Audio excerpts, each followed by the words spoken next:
अब तो आजा दर्श दिखा जा, तोर बिना सूना लागे जीवन भर दे सतनाम के रंग घोल।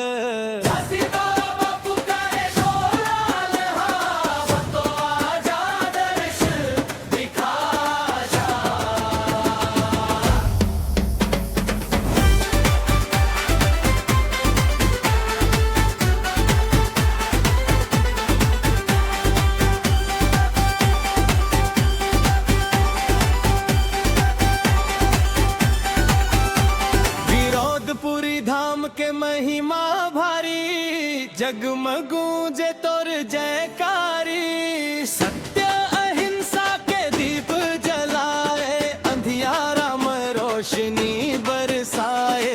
तोर पटाए रद्दा मचल हूँ, झूठ कपट ले दूर रहूं। तोर चरण में मोर अरदास, देव बाबा पन विश्वास। घासी बाबा पुकारे तोर लाल बाब, तो आजा दर्श दिखा जा। तोर बिना सूना लागे जीवन भर दे सतनाम के रंग घोल।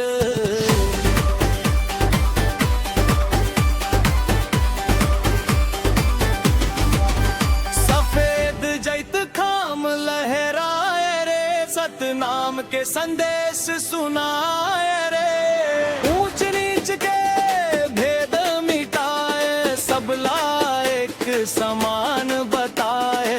दुखिया मन के आस ते हंस, गरीब मन के विश्वास ते हंस। मोर अखिया तर से दिन रात, दिखा दे बाबा अपन बात। अब तो आजा दर्शन दिखा जा, तोर बिना सूना लागे जीवन भर दे सतनाम के रंग घोल। सतनाम सतनाम सतनाम।